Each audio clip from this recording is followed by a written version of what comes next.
Welcome in, baby. Week 10. Hopefully it goes better than week 9 for me because last week was not my finest hour.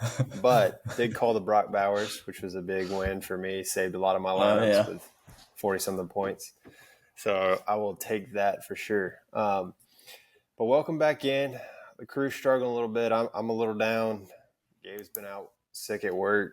Cole's the only healthy one, so his picks may be the only one that aren't a little funky this week. So we'll see, because Gabe and I are a little bit of a brain fog here. But yeah, I'm operating in a haze right now. I can barely speak, but I'm giving it my all for the print tonight. I'm drinking tea, so I don't know what that says about me other than I need some tequila. Yeah, I know. All right. Week 10. Anything you want to talk about? There was a bunch of injury notes I was kind of looking at this morning and this afternoon, just trying to see who the heck is even playing Sunday. See, brain's already in a fog. Playing Sunday. Some interesting ones that I just kind of wanted to run down real quick, because I know we'll probably talk about some of these guys in our value picks, but I thought it was interesting to note that Ramondre Stevenson didn't practice today with a toe. Kayshon Boutte, hammy, didn't practice, which Gabe talks about hamstrings. That is a kiss of death, so be careful with him this week if he ends up playing. Isaiah Bond, no practice, but Tillman's back. Pittman's with a glute injury, but he practiced. Cook was at practice. Chubb ended up practicing today. The one that was interesting to me is Brian Thomas Jr., no practice today with an ankle injury. And then Bucky Irving, also no practice today with foot/shoulder. So you missed one. You missed one. Harold Fannin, no practice with a hamstring. I did not see that one. Harold Fannin, that is big for my value as we go in the tight end section. But I did see, this was an interesting one to me too because of the running back situation in Chicago, but I did see where Roschon Johnson was questionable for this week, but he did practice a little bit on Wednesday. So that'll be interesting to kind of monitor as we get closer to Sunday, because it was kind of Kyle's backfield. I know Swift's back, and then if Johnson's back, it'll be interesting to see how that kind of all works itself out. But anyways, wanted to give a quick rundown before we jump into value picks. But we'll jump into quarterbacks like we normally do each week. Cole, since you're the healthy one, you'll start us off. What do you have quarterback value in week 10? All right, starting it off week 10, we're going with Jacoby Brissett at 4,600. Last three games, he's had 24, 20, and 24. Seattle does have a solid defense. They're 18th in passing yards allowed, but Jacoby Brissett does have good weapons with Marv Harrison Jr. kind of breaking out last game, and Trey McBride up there as well. I really like Marvin's potential after what happened last week.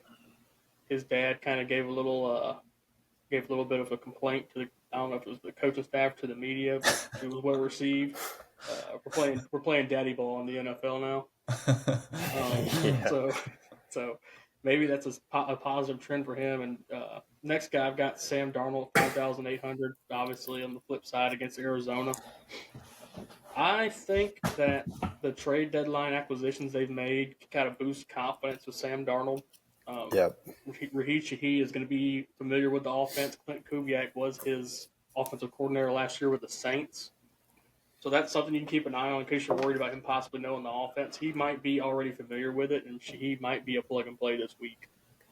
But the Cardinals are also 23rd in passing defense, and it's one of those matchups where I think they're kind of ranked a little higher against quarterbacks, but they still have a lot of passing yards. They just don't have a lot of points. So yeah, Sam Darnold's my second guy. My third quarterback I'm going with is J.J. McCarthy at 4,900 against Baltimore. It's a risky play with the lack of passing that Minnesota has, or they've been having. I think McCarthy had 14 completions on 22 attempts last game.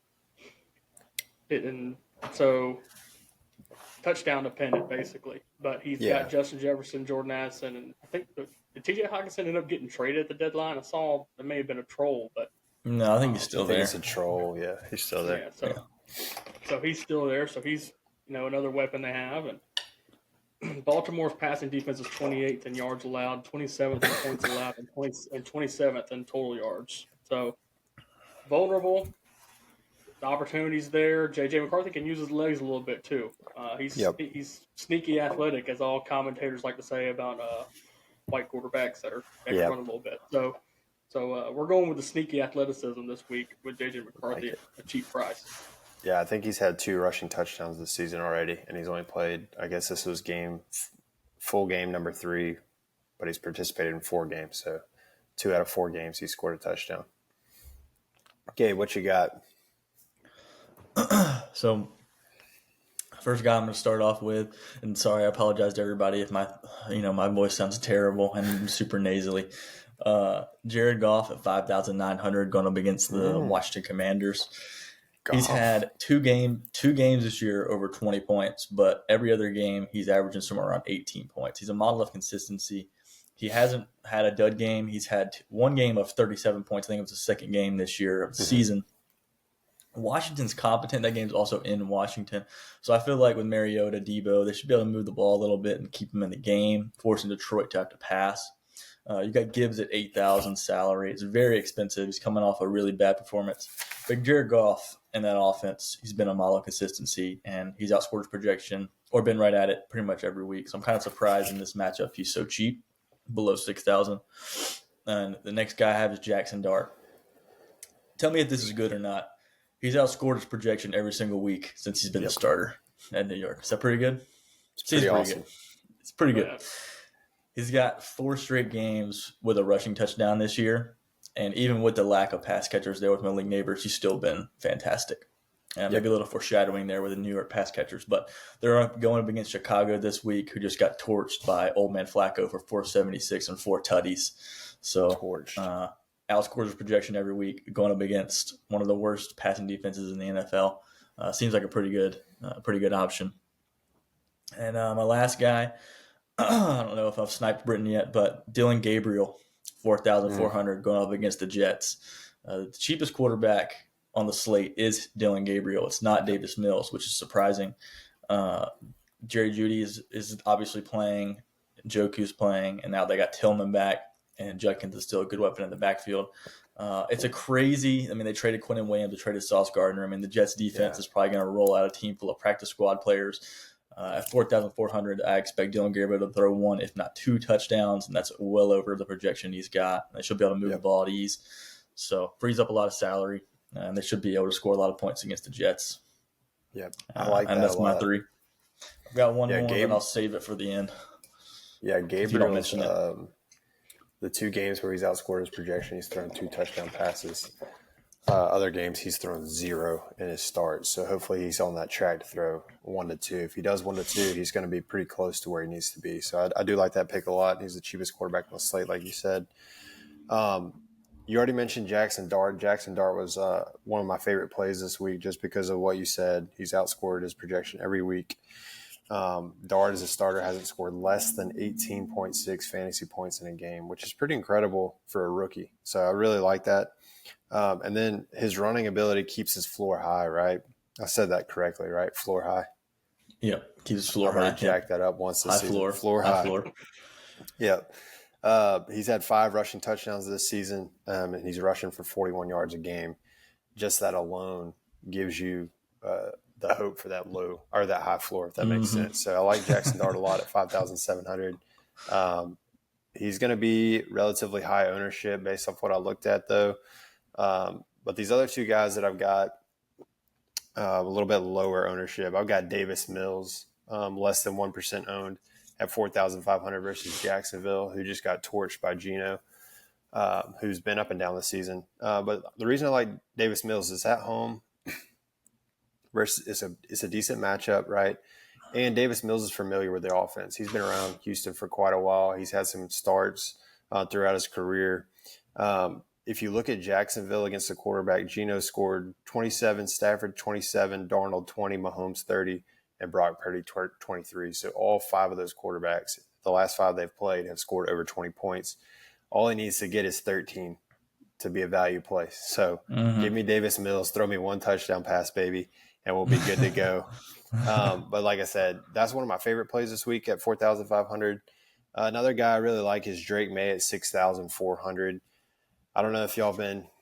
I was high on him early in the season, but if you kept watching what he's done this season, he's been really, really good. Last week was one of his lower games at 16 points, but the previous 3 weeks he was over 23 points a game in fantasy. And again, he's one of those guys that's sneaky athletic. He's averaging 44 rushing yards per game, which keeps that floor high. He's also rushed for 2 touchdowns, and in the last 3 games, he has 7 touchdown passes as well. So he's done a little bit of everything for New England. He's been really hot this season. The Buccaneers are going to score some points, I would imagine. I know New England's defense has kind of settled in since the start of the season, but I do expect the Bucs to score some points. So I do like Drake May in this spot at 6,400. Gabriel was kind of on my radar as well. I like that play a lot. But those are the 3 quarterbacks I kind of have circled for this week. Anybody else got anything else they want to say about quarterbacks before we jump to running backs? I do. And we always touch on the value guys, but I want to touch on Josh Allen a little bit. At 7,000 salary, the highest priced quarterback on the slate. He's the highest priced quarterback on the slate. But at 7,000 against a Miami defense that just traded away Jalen Phillips. Miami's defense is terrible. So you're talking about projection of 21 points at 7,000 salary. James Cook is questionable with, I think you said, an ankle injury, or is that right? Yep. Or is it a hamstring? I think it's an ankle. Either way, Josh Allen has scored 2 rushing touchdowns in his last, I think, 2 games. He's if you get in the red zone, Josh Allen's always a threat to run one in and throw a few touchdowns. Buffalo's defense surprisingly not as elite against the pass as you would think. The game's in Miami. Maybe Miami keeps it competitive, and Josh Allen has to, they had to score 30 plus against Miami, and they don't have a chance to run the clock out without James Cook being available for him. At least not at 100%. That's another reason to like him. Even if James Cook plays, an injured James Cook is definitely going to be limited and force Josh Allen to have to kind of carry that offense. So I like Josh Allen at that price, cheap as he's been all year. And with the value receivers we're going to get to a little bit later, I think this is a good week to put one of those chalkier quarterbacks in and be able to balance it out with some lower price receivers. Yeah. Lamar Jackson's under 7,000 again. Just something to keep an eye on as we look to week 10. Value running back plays. Gabe, keep us rolling. What you got? All right, first one. This isn't like a. Do you need a break because of your throat? You want me to get a cold here for a second? No, I can handle it. All right. No massive values this week. Yeah. In the running back position, barring a significant injury. So these guys aren't going to be like your must start. Got to have them. I'm looking more towards matchup here. And Quinshon Judkins at 6,500 against the Jets. Probably my favorite running back play this week. I was reading some stuff about Judkins. They mentioned in a report that they expect him to have a big part in the game plan this week, is what the coaches said in the meeting. So, I expect Judkins to be heavily involved, and with Quinnen Williams being traded away from the Jets, the middle of that defensive line is going to be pretty vulnerable. So, definitely expect him to find his way in the end zone once, if not twice. But the only real true value running back I can say that I really like this week is I saw DeAndre Swift as a full participant. So Monunga is not really, striking the red alert must start bells. Is Woody Marks at 5,100. He's been involved in the game plan more and more each week, and Nick Chubb is battling a foot injury. He did not practice on Wednesday, but he did practice today. But even with that being said, I really don't expect old man Chubb with an injury to get out there and be, as dominating as he was when he was at the Browns. And Woody Marks is fresh. He's a dual threat. So I kind of expect him. He's been getting more and more work each week. He's had 10-plus carries his last 3 games and multiple receptions. And against Jacksonville at home, I expect Woody Marks to kind of lead that backfield this weekend. Unless Chubb somehow manages a full participation in practice and some report comes out that he's going to be without limitation. That's really the only 2 super good, value running backs I really see. I'm curious to see what y'all have. Yeah, I'll keep rolling. I think you're leaving off one guy. You know who it is? I don't know who it is. Rico Dowdle, 6,300. He's questionable. Yeah, I'm not worried about it. He practiced today. Okay. Versus the Saints, who's allowing 129 rushing yards a game, number 9th in the NFL, or 9th worst in the NFL. So here's some crazy stats. When he's been the primary back, he's done it 3 times this season, right? He's had 173 rushing yards per game. He's had 31.6 receiving yards per game, 9 receptions and 4 touchdowns in 3 games that he's been primary back. And that's a fantasy score of 35.4, 36.9, and 31.1 with 26 carries on average. If he is given the ticket like he was last week against the Saints, I just, to me, if he was at this pace at the beginning of the season, he'd be a 7,500 running back, if not higher. So if you can get him at 6,300, I think you take a stab at him this week. He's one of my favorite plays this week. I like the 2 that you said too, so I'm gonna shift a little bit and kind of talk about 2 other guys. I've got Kyron Williams at 6,600 against San Francisco. Last game they played San Francisco, we were watching this on a Thursday night when we were recording.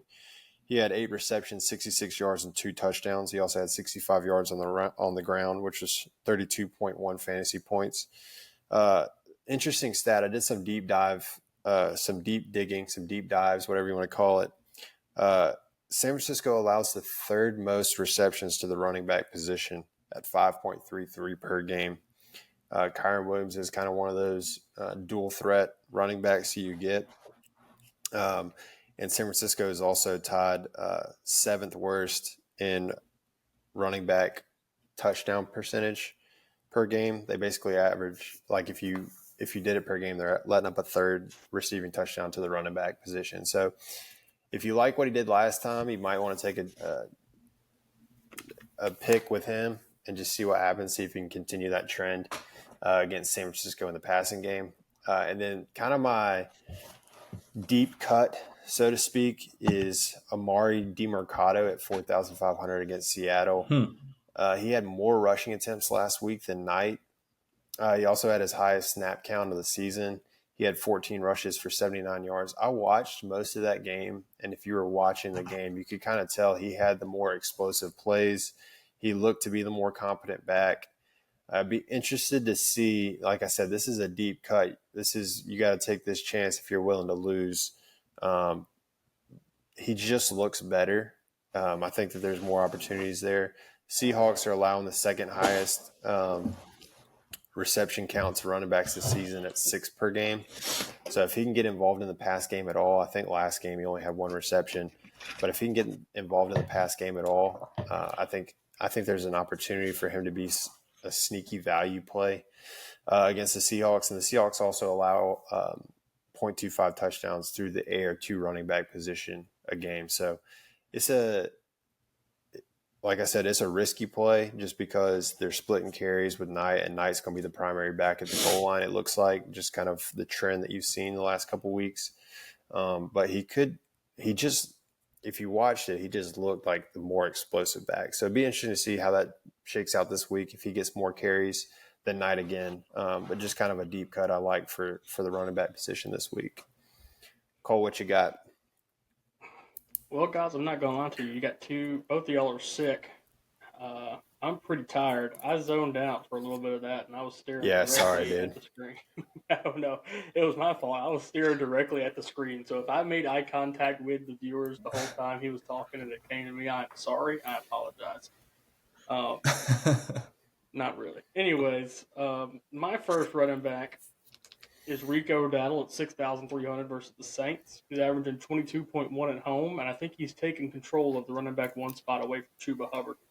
Chuba had 5 carries, I think, this past game for 17 yards compared to Rico's, I think it was in the 20s. Yes, which is 20s. Obviously a high number. So obviously you think he's taken over. So the Saints are 24th in rush yards per game. Take them. I watch them every week. DeAndre Swift is my second guy at 6,100 against the Giants. I don't buy the Monungai hype, man.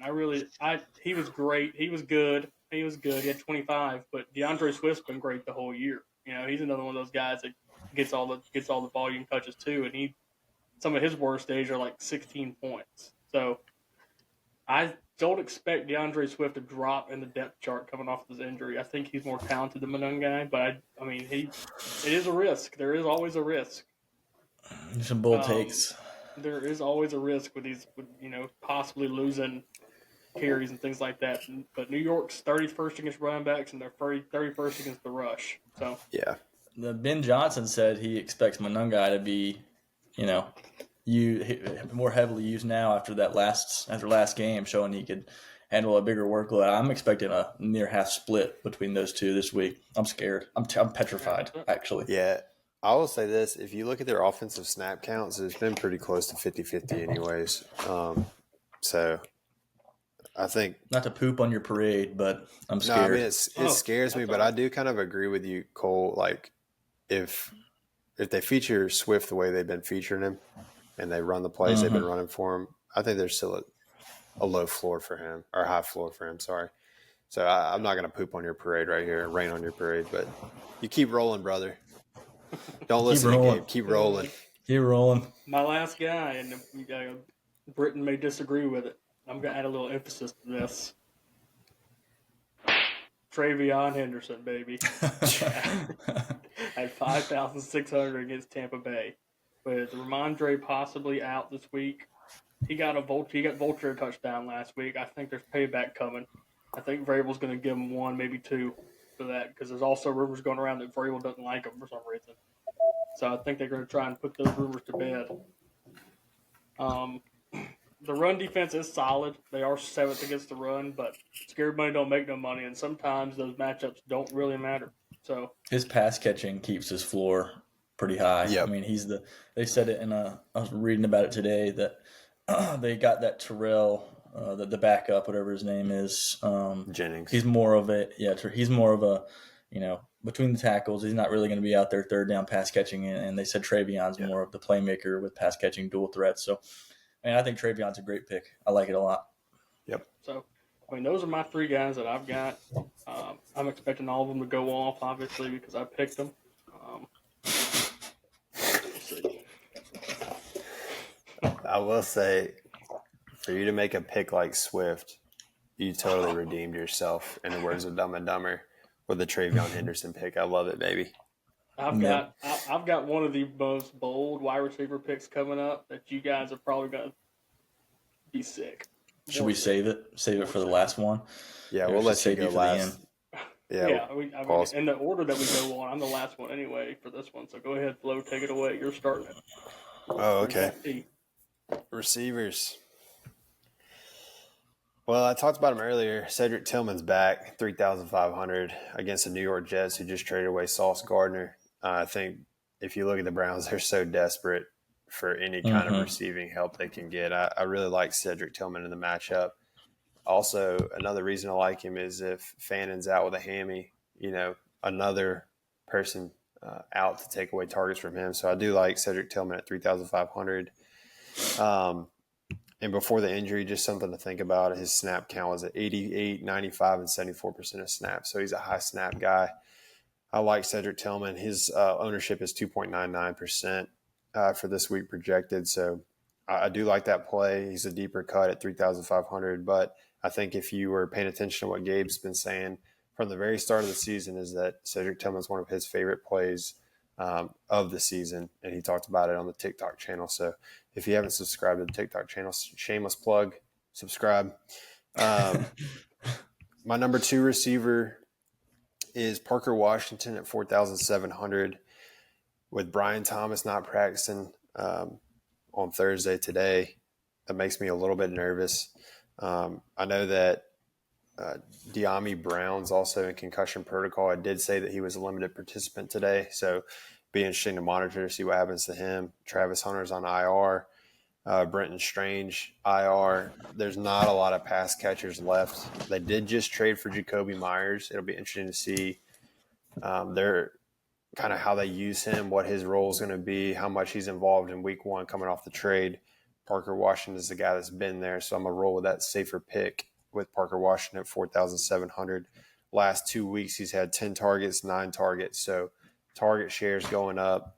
I do like his play. I'm concerned about the price. It's jumped up significantly since 2 weeks ago for a guy that still hasn't really broken through. He had a good week last week with 90 yards, but still no touchdowns. So I got to keep your eye on Parker Washington. His ownership projections at 4.02%, but it is a tougher matchup for the Jacksonville Jaguars this week as far as the defensive matchup goes. And then my third guy, I'm going back to the well here.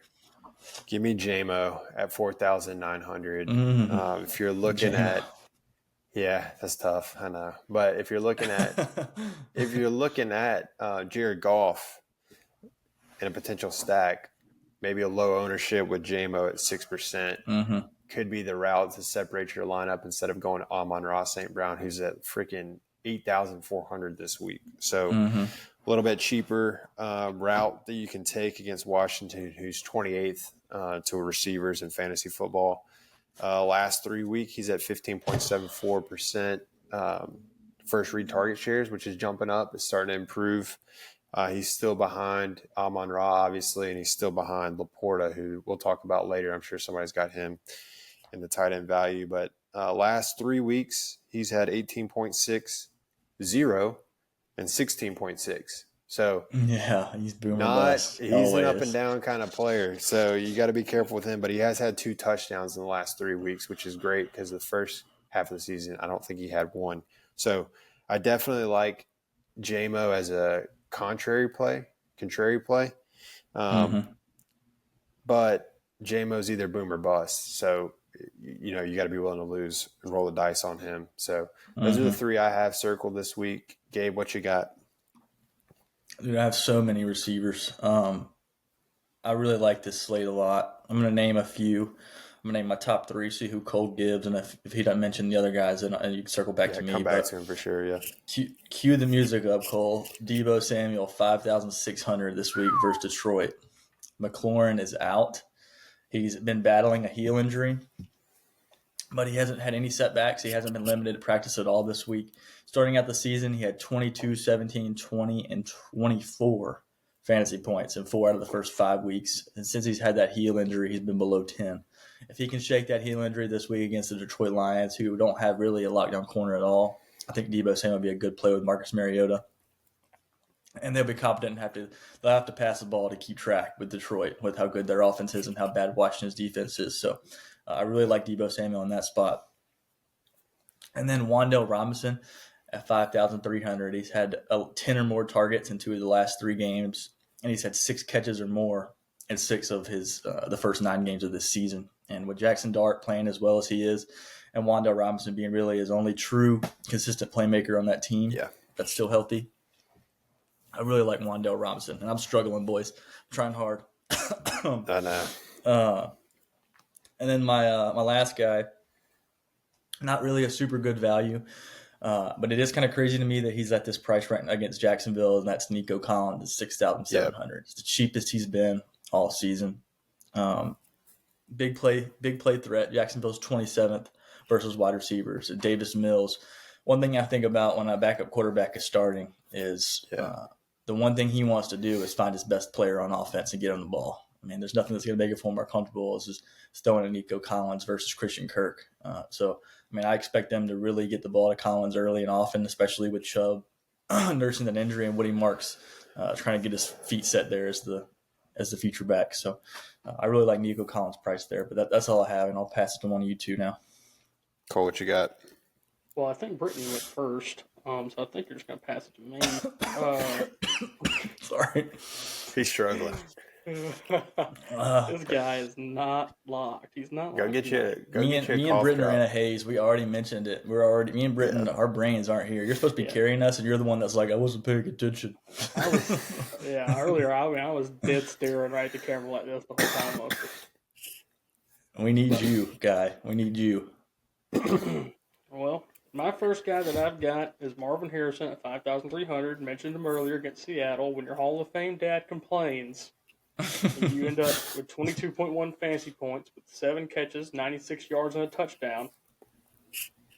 And Seattle's 18th in passing yards attempted. So or passing Marvin yards Harrison allowed. come out of retirement, or are you talking about Marvin Harrison Jr.? Marvin Harrison Jr. Marvin Harrison Sr. is the whiner. The whiner. The whiner. So Marvin Harrison Jr. is my first one. Second one, Dave's going to tell me don't do it. No, don't do it. Please don't do it. Well, I'm O'Dunes in it.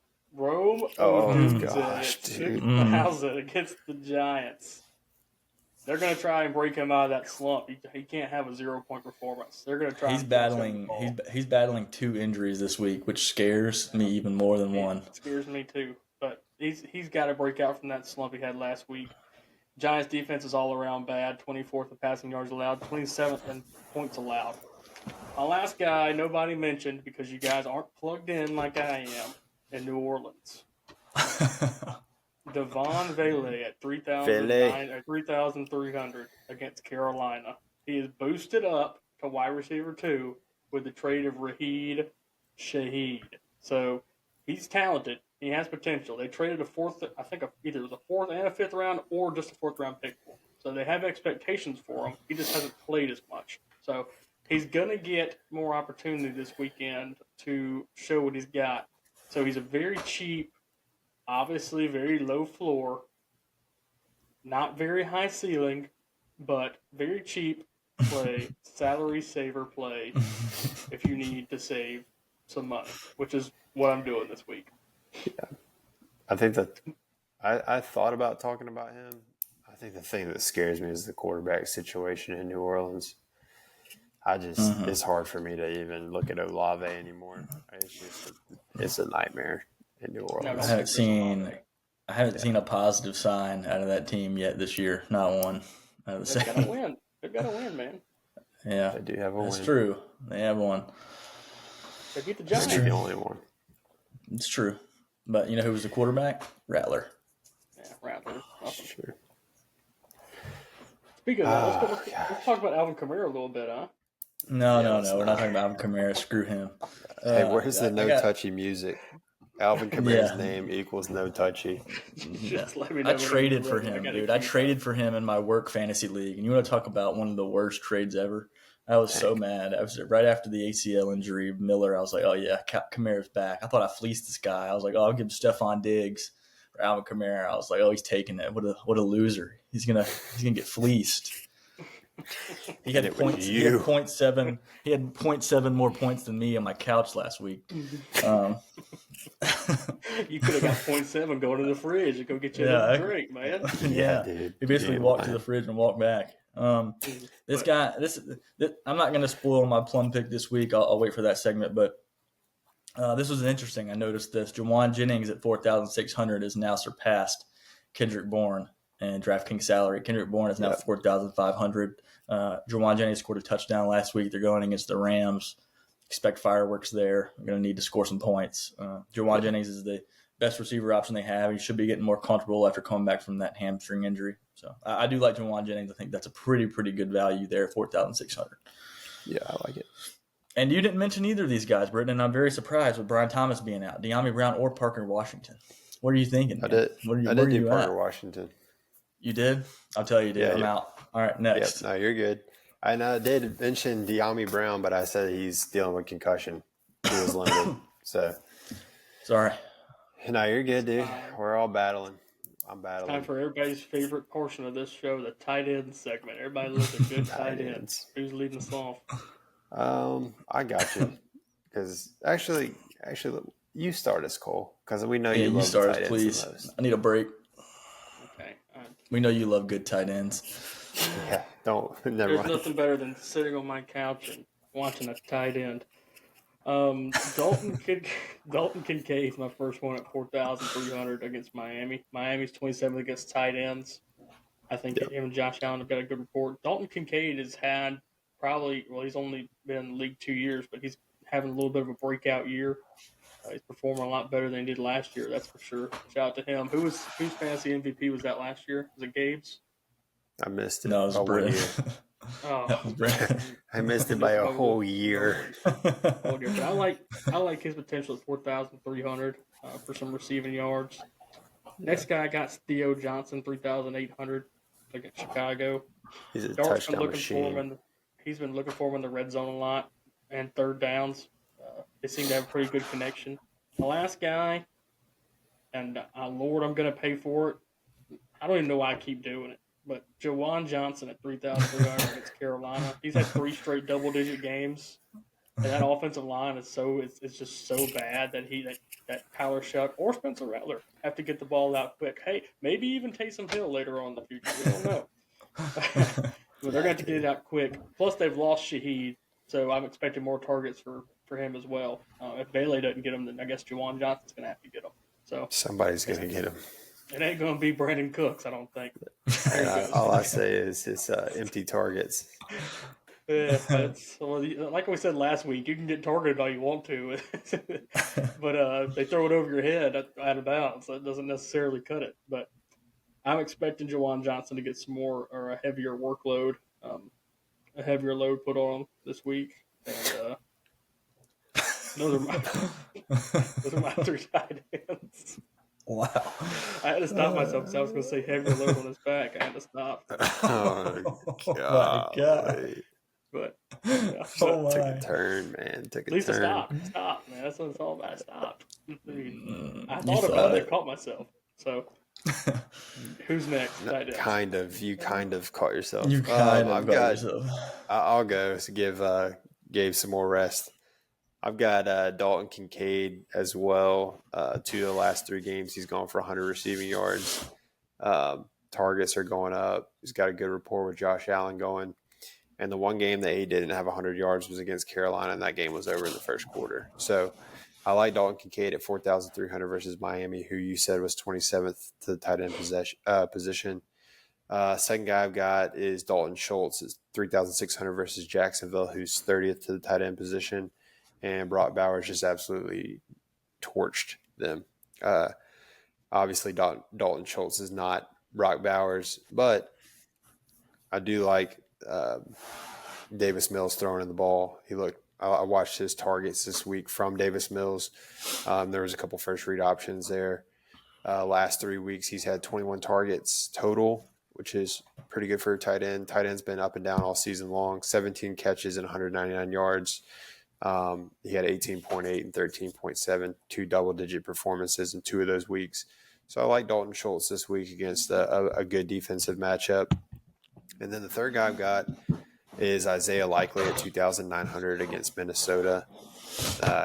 Last week he played higher snap count than Mark Andrews did. Mark Andrews obviously had the touchdown, but Likely playing a couple more snaps than he did. So I like that, trending in a positive direction coming off injury.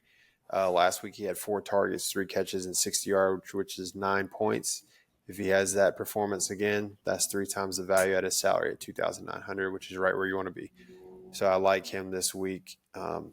Lamar Jackson likes tight ends. I think 3 out of the 4 touchdown passes last week were to tight ends. So I like him against Minnesota this week as my final tight end. Gabe, what you got? Yeah, Jawan Johnson and Theo Johnson, the Johnson brothers.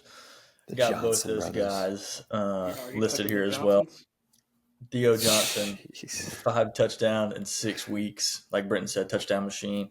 And Jawan Johnson, I think he's going to take over the Rashid Shaheed role there as a wide receiver too. I don't trust Vele as far as I can throw him right now until I see it. So yeah, I don't know if you mentioned Njoku, but at 3,200, absolute insane value this week with Fannin if he doesn't play. The 2 best receiving options on that team have been Fannin and Njoku. And so if one of them goes out, you do the math. That's 2 times the volume. Yeah. And what's his salary? That's 3,200. Cheaper than Johnson and both Johnson brothers and Kincaid. It's absolutely insane. He's that cheap for the work he gets when he's playing, especially with Fannin out. So he's a must start for me. And a little foreshadowing to my core 4 for sure. Love it. Well, let's jump into plum picks. Cole, cue up the music. Plums. In the air right now? I know I can. I can feel it all the way down in my plums. Can you feel the tension? Let's get it. Gabe, I've been waiting for you to say it because you've been holding out. You've hinted at it a couple times. Your plum pick this week is who? All right, so I had two that I've been going back and forth on. This is not Just him, give us but both. I like both. Well, I like Darius Slayton and a pivot from Wandale Robinson and Theo Johnson at 4,300 because he hasn't scored a touchdown yet this year, and as we know, he's a big play threat, and he's fast. And I like scoring a touchdown against Chicago. Doesn't seem like it seems like the sun will rise. That seems like a type of prediction there is that somebody will score a touchdown versus Chicago. Why not be Darius Slayton at 4,300 as a pivot from Wandale? He's actually not my plum pick. My plum pick is Jerry Jeudy at 3,900 coming off a bye week. Let's go. Like I said, with Fanning out, Tillman coming back, and Isaiah Bond nursing the hamstring, Jeudy leads that team in targets. Unfortunately, he doesn't lead the team in catches. He's catching, I think, under 50% of the targets that come his way. But it's more of a product of big plays and also ownership percentage when a lot of people are going to be on Judkins and Njoku this week. If Dylan Gabriel finds Jerry Jeudy for a long touchdown against the absolutely garbage Jets defense, I would not be surprised. Yeah. And I'm looking at Jerry Jeudy. He like I said, he's getting the hella targets. So maybe he puts it all together this week and goes over 100 yards or catches a touchdown or something. At that price, it's been slowly dropping. Yeah. Maybe some more consistency coming out of the bye week this week. Nah, I like that for sure. Cole, what you got, plum? You know, I wrote down Roma Dunze.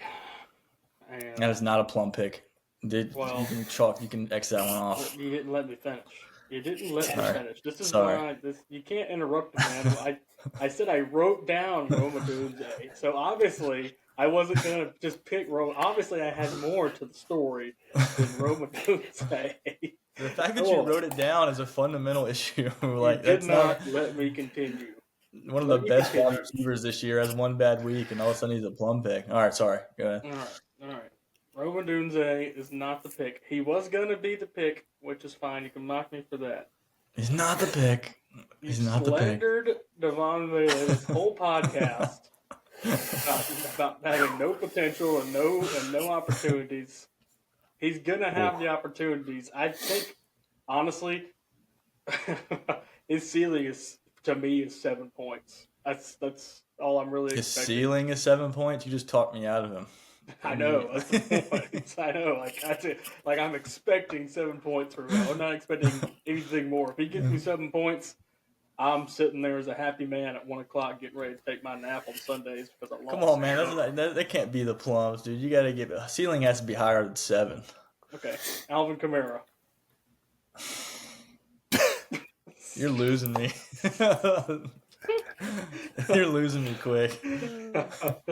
I'm gonna take over. I'm gonna save this segment real quick. No, Cole, you just take some time to think. Britton, you're I've thought over, man. I'm telling you, I know Devon Bailey is not the sexiest pick, but at least give me more than give me more than you expect his ceiling to be 7. I mean, give me like a plum pick. You're expecting him to drop 20 burgers. I think all right. I'll give y'all a guarantee. I'll give y'all a guarantee.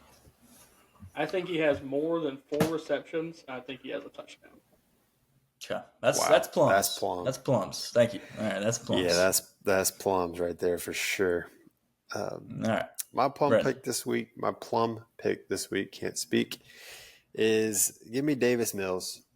That's one of my favorite plays this week. Got that feeling, that tingle in my plums. 4,500, one of the cheapest quarterbacks on the slate. Something about the matchup I really like. I just kind of have that feeling. He's got experience. He's got good weapons.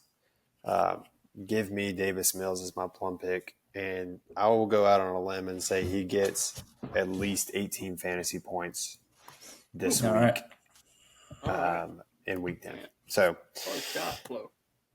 yep. We'll jump into core 4 now. I'll start us because Davis Mills will also be in my core 4 this week. I've got Rico Dowdle at 6,300, Dalton Schultz with stack. I'm going to stack him with Davis Mills at 3,600. And then the fourth guy is going to be in limbo. I'm not 100% sure who I'm going with yet, but right now I have Jameson Williams written down as my fourth in my core four. Gabe, core for us. All right. Quinshot Judkins, 6,500. David Njoku, 3,200. Jared Goff, 5,900. And I'm going to go Wan'Dale Robinson, 5,300 against Chicago. Not going Slayton. I'm not going Slayton. He was on the edge of plum pick. I don't trust him as much as I do Wan'Dale. Like I said, the volume's been there for Wan'Dale. Slayton's more of a, and a contrary pivot to Wan'Dale Robinson with a Jackson Dart stack to free up some salary.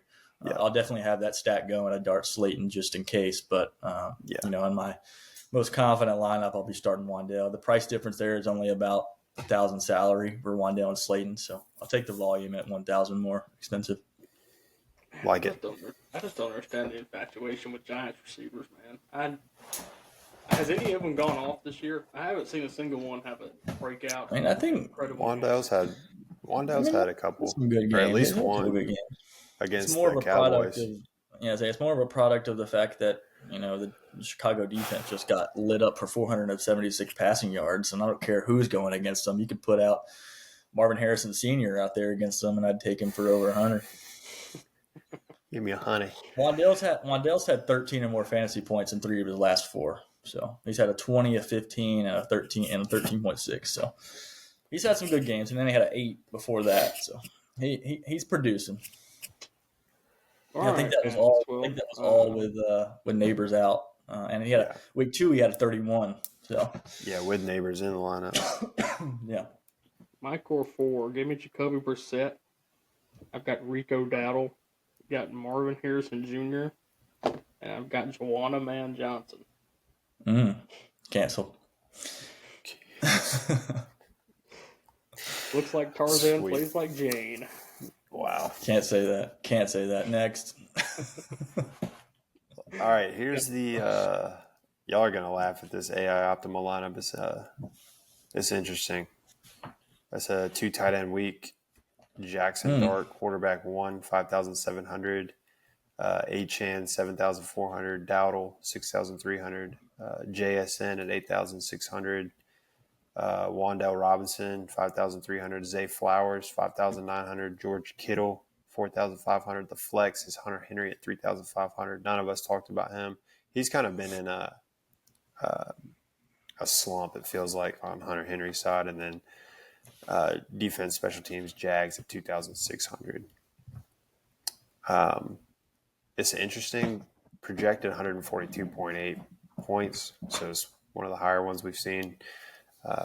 Just kind of spent a lot on 2 running backs, spent a lot on receiver, and then went cheap on 2 tight ends. So it's going to be interesting to see how that plays out this week. We haven't really used a 2 tight end for any of our optimal lineups.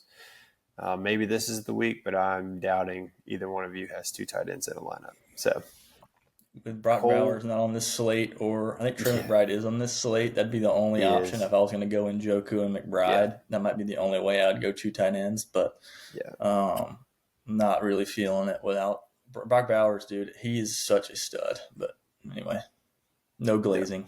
Yeah. He's got 1 catch tonight. I know, but it's Denver. I mean, it didn't surprise me at all. I didn't expect him to go off tonight, but he also has Geno, man. I really hope that Vegas either picks a quarterback or at least makes some sort of shakeup for one of those rookies that's backing up like Shadur. I'd love to see Shadur at Vegas slinging it. But, All right, so here's my optimal lineup. This may change a little bit. I'm still tweaking this lineup, not tweaking. But I've got Davis Mills, Rico Dowdle, Achane. I like Khalil Shakir a lot. I think he's got good momentum going with Josh Allen right now. And he's really, outside of Kincaid, he's pretty much been the only receiving threat this season. We've had the one-off Coleman game, but Shakir's kind of been the consistent guy there. We didn't talk a lot about him, so I was just going to throw in a couple quick things real quick. I've got Marvin Harrison Jr., Justin Jefferson, Dalton Schultz, James Cook if he plays, and the Saints defense at 2,400. AI optimal score for that, 126. So a lot lower than the 2 tight ends. But I got that feeling about Davis Mills. You got to be willing to lose. I'm riding it. So we'll see what happens. Cole, what you got? I got to be careful right. with I say that a little too willingly, too freely. So You're riding it, man. That's what it's all about. I've got Jacoby Brissett at 4,600. Christian McCaffrey at running back 1. Travion 9,000. Henderson, 9,000. The anchor. Hey, let me pause you real quick. Anybody that's listening that listened to this last week, I learned my lesson to not draft guys over 9,000 because Jonathan Taylor absolutely put me in a body bag and took me off last week in a lot of lineups. So, Cole, draft CMC at your own peril. Anyways, Yeah, continue. especially going against the Rams. It's a risky play. I'll probably end up tweaking it, But Marvin Harrison Jr., I skipped a running back. Travion Henderson, running back 2, 5,600. Marvin Harrison Jr., not senior, 5,300.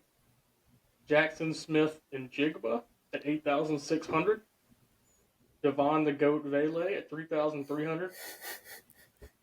So it's either going to be Dalton Schultz or David Njoku, depending on Harold Fanning's injury status. Right now, I've got David Njoku put in there.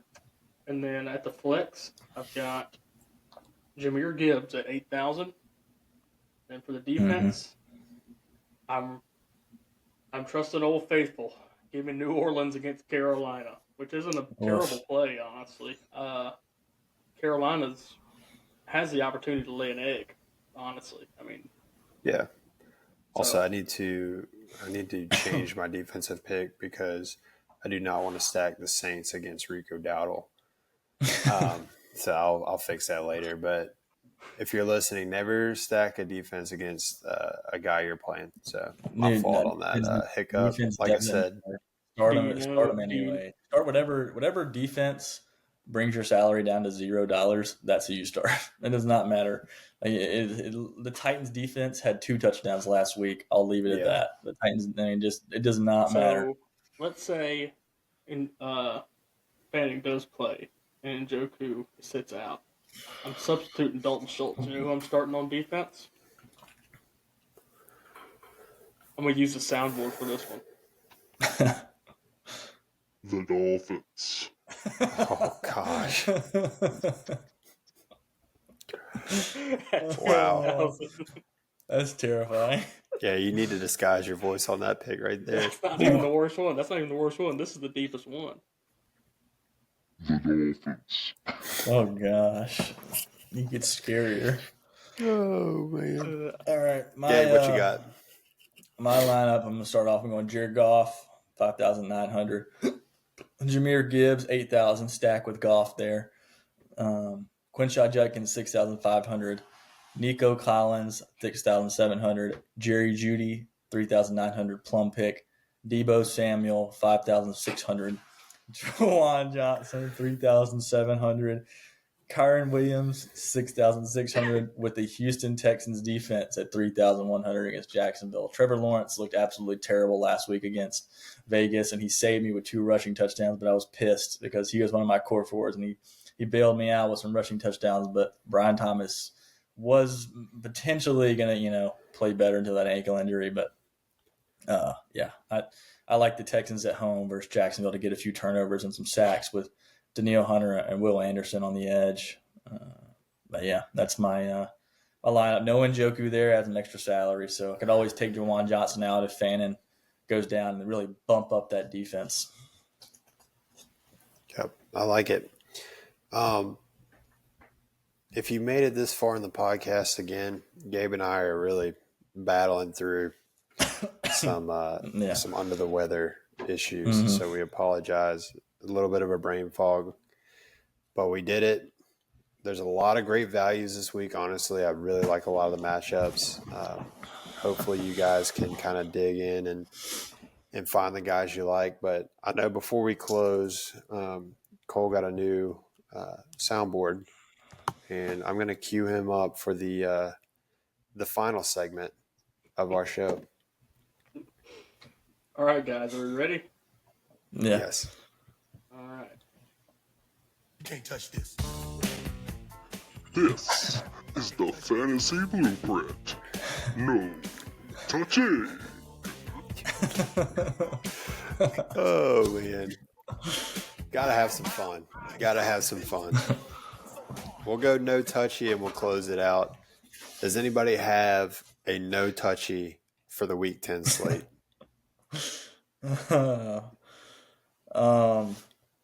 Throw it back to me in a second. I wasn't prepared for the no touchy segment. I was totally out on that one. So come back to me. Cole?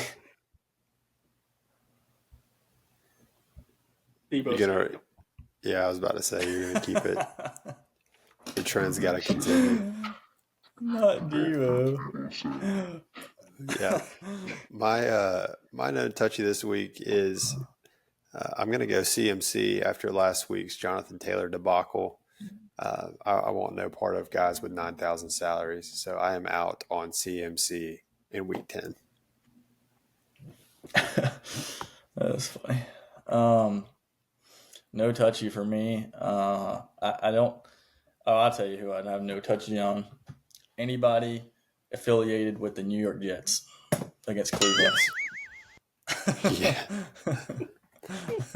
Good call. Yeah. Good call there for sure.